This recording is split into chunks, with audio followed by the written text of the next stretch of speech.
dito? Hi mga bata! Ang lesson natin ngayon ay addition. Sino dito ang makakasagot ng 1 plus 1? Ang dali naman ang lesson dito. Ah, ma'am, 1 plus 1 is equals to 2. Correct! Mga bata, 5 claps para kay Scarlett. Hindi niyo ba alam yun? Mga bata, science na tayo ha. Ilan ang planeta sa solar system natin? Ba't walang nagtataas ng kamay? Ah, ma'am, there are 8 planets in our solar system. Correct! Siguro nag-a-advance reading si Scarlett. Look, ba't parang walang alam yung mga kaklase ko? Okay, tatatakan ko ng star sa kamay ang makakasagot neto. What are the primary colors? Ha? Ba't ang dadali na subject dito? Last sem, nag-research lang ako eh.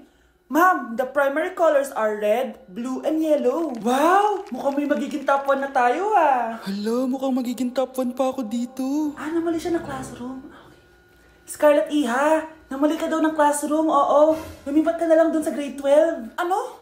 Siya ba'y napunta sa kinder? Alright, may bagong dating tayo, class. Miss, pwede mo bang sagutin itong nasa blackboard? Ano yan? Madali lang yan. Madali? Sir, babalik na lang pala ako sa kinder. Buti ba doon magiging top 1 ako? Bye!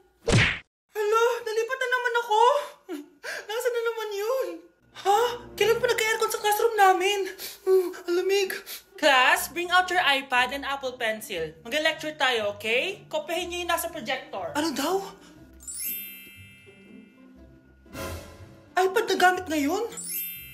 Grabe, ang yayaman naman ng mga tao dito. Ah, ma'am, pwede mo ba ako magsulat sa notebook? Ha? Wala kang iPad? Class, di ba nasa school requirement natin na dapat may iPad kayo, okay? So, babalik ka na sa nanay mo. Di na uso yung notebook dito. Wala naman kami pambili nun eh.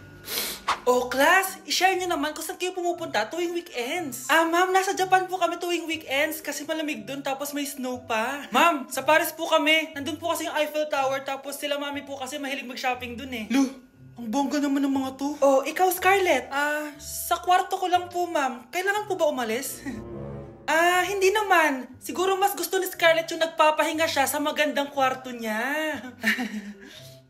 Class, magkukulek ako ng class funds ha? 1,000 each student lang. Ha? 1,000 yung class funds dito? Ma'am, card po yung mode of payment ko. Sure, patap na lang. Ayan. Ma'am, ako din po card. Ayan, okay na. Wala na akong pera.